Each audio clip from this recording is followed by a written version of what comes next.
അഭിവന്ദ്യ പിതാക്കന്മാരെ, വിശിഷ്ടാതിഥികളെ, ഇടവകാംഗങ്ങളെ, കർദിനാളാകുക എന്ന് പറഞ്ഞാൽ സഭയുടെ രാജകുമാരനാകുക എന്നാണ് അർത്ഥം. ഈ ഇടവകയുടെ പുത്രൻ സഭയുടെ രാജകുമാരനാകുന്നതിൻ്റെ സന്തോഷം പങ്കുവയ്ക്കാൻ, അതിൽ സാക്ഷിയാകാൻ കഴിഞ്ഞതിലുള്ള സന്തോഷം ഞാൻ നിങ്ങളുമായി പങ്കുവയ്ക്കുക. നമുക്കറിയാം, ആന്റണി പടിയറ പിതാവ്, ആലഞ്ചേരി പിതാവ്, അതിനുശേഷം കൂവക്കാട് പിതാവ് കൂടി കർദിനാളാവുക. ചങ്ങനാശ്ശേരി അതിരൂപതയെ എല്ലാവരും അസൂയയോടുകൂടി നോക്കുക.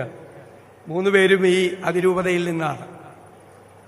കർദിനാളാവുമ്പോൾ കുരിശിന്റെ വഴിയെ ക്രിസ്തുവിന്റെ മാർഗത്തിലൂടെ സഞ്ചരിക്കാൻ വേണ്ടിയിട്ടുള്ള ദൈവത്തിന്റെ നിയോഗമാണ്.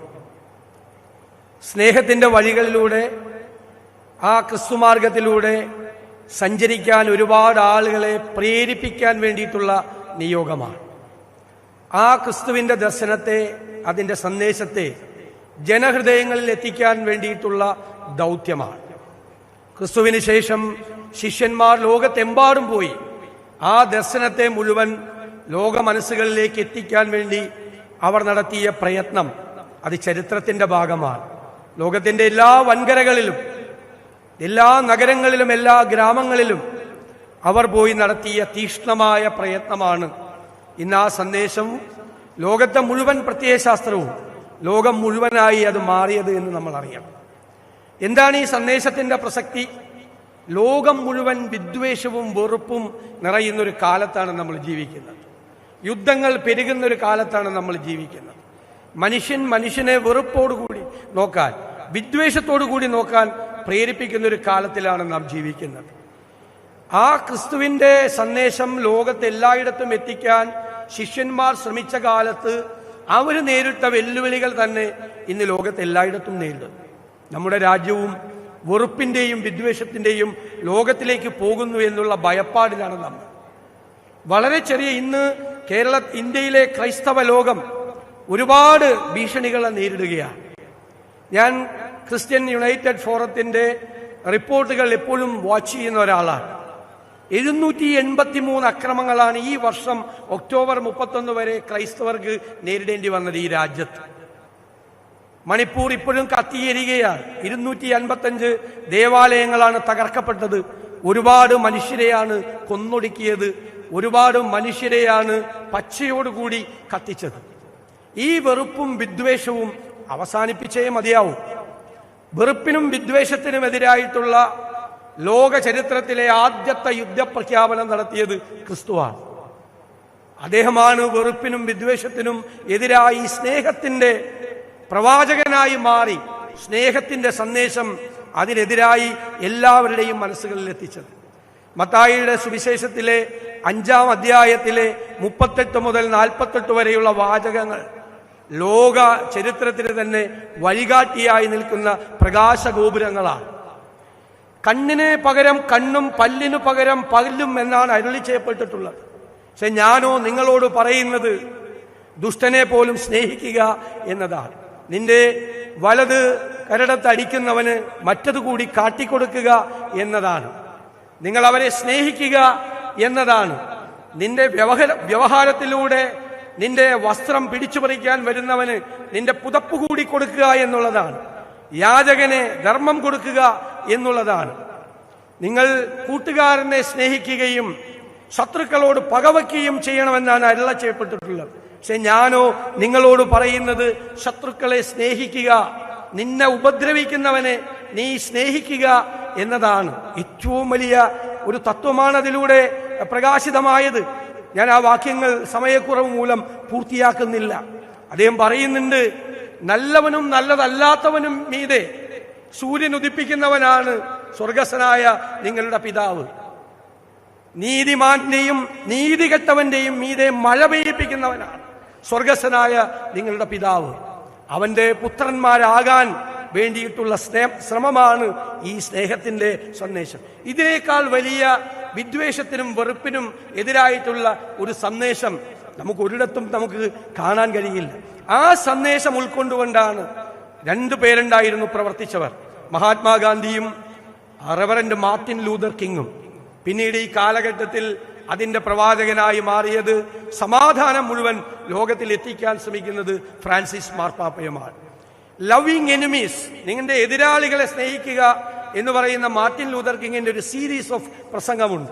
അതിൽ അദ്ദേഹം പറയുന്നുണ്ട്, വെറുപ്പിനെ വെറുപ്പ് കൊണ്ടല്ല നേരിടേണ്ടത്. വെറുപ്പിനെ വെറുപ്പ് കൊണ്ട് നേരിട്ടാൽ നക്ഷത്രങ്ങളില്ലാത്ത അന്ധകാരത്തിലേക്ക് നാം തള്ളപ്പെടും. അന്ധകാരത്തെ നേരിടേണ്ടത് വെളിച്ചം കൊണ്ടാണ്, സ്നേഹം കൊണ്ടാണ് വെറുപ്പിനെ നേരിടേണ്ടത് എന്ന് മാർട്ടിൻ ലൂതർ കിങ് ആണ് പറഞ്ഞത്. ഗാന്ധിയും അതേ സന്ദേശമാണ് വെച്ചത്.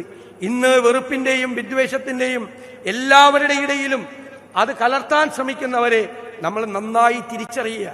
ഒരു ക്രൈസ്തവ വിശ്വാസിയും ക്രിസ്തുവിൽ വിശ്വസിക്കുന്ന ഒരാളും വിദ്വേഷത്തിന്റെ പ്രവാചകരാകാതിരിക്കുക എന്നാണ് എൻ്റെ വിനീതമായ അഭ്യർത്ഥന. അത് ക്രൈസ്തവ വചനങ്ങളോടുള്ള നിരാകരണമാവും, ക്രൈസ്തവ വിശ്വാസത്തോടുള്ള നിഷേധമായി അത് മാറും എന്ന് നമ്മൾ തിരിച്ചറിയണം. ഫ്രാൻസിസ് മാർപ്പാപ്പ ഒരു പുസ്തകം പ്രകാശനം ചെയ്യുന്ന വേളയിൽ ഈ അടുത്ത കാലത്ത് അദ്ദേഹം എഴുതിയ ഒരു ആമുഖമുണ്ട് ആ പുസ്തകത്തിന്. അതിൽ അദ്ദേഹം പറഞ്ഞു, സമാധാനത്തിന് വേണ്ടിയിട്ടുള്ള പോരാട്ടം എന്ന് പറയുന്നത് ധീരമായ സംഭാഷണമാണ്.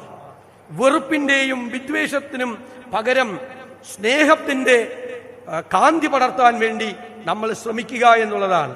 നമ്മൾ സമാധാനത്തിന്റെ വീടുകൾ സൃഷ്ടിക്കുന്ന കൽപ്പണിക്കാരാണ് എന്ന വാചകമാണ് അദ്ദേഹം പറഞ്ഞത്.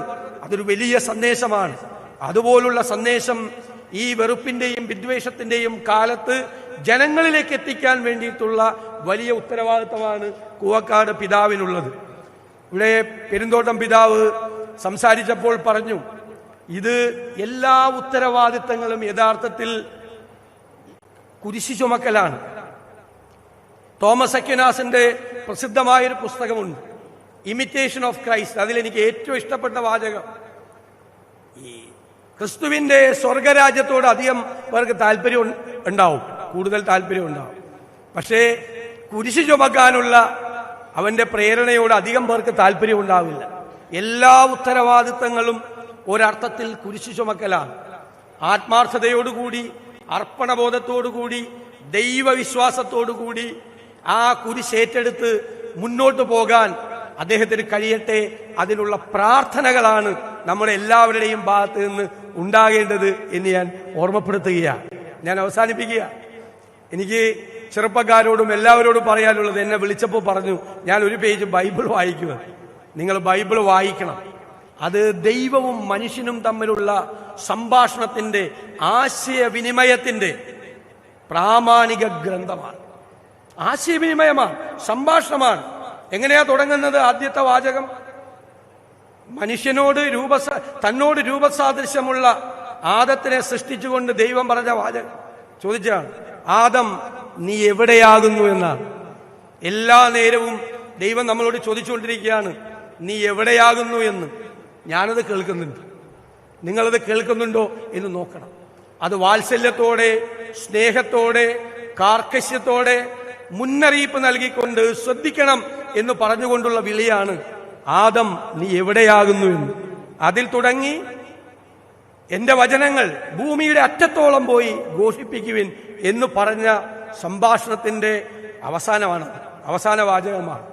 ആദം നീ എവിടെയാകുന്നു എന്നുള്ള ചോദ്യം തുടങ്ങി മനുഷ്യനും ദൈവവുമായി. ഞാനതിനെ ഒരു മതഗ്രന്ഥമായിട്ട് മാത്രമല്ല അതിനെ കാണുന്നത്, അതൊരു നിരന്തരമായ സംഭാഷണം. സ്വയം നവീകരിക്കാൻ, നമുക്ക് ഒരുപാട് തെറ്റുകൾ പറ്റുമ്പോൾ നമുക്ക് സ്വയം നവീകരിക്കാൻ, നമ്മൾ ആത്മപരിശോധന നടത്താൻ അവൻ ചോദിക്കും, നീ എവിടെയാണ്, നീ എന്താണ് ചെയ്യുന്നത് എന്ന് അവൻ ചോദിക്കുന്നുണ്ട് എന്നുള്ള നമ്മുടെ ഓർമ്മപ്പെടുത്തലാണ് അതിലൂടെ നമുക്ക് ലഭ്യമാകുന്നത്. ഈ ക്രിസ്തുവിന്റെ രാജകുമാരനായി തിരഞ്ഞെടുക്കപ്പെടുന്ന നിയുക്ത കർദിനാൾ മാർ ജോർജ് കൂവക്കാട് പിതാവിന് എല്ലാവിധ ആശംസകളും നന്മകളും ഹൃദയം നിറഞ്ഞ പ്രാർത്ഥനകളും അർപ്പിച്ചുകൊണ്ട് ഞാൻ എൻ്റെ വാക്കുകൾ ചുരുക്കുന്നു. നന്ദി.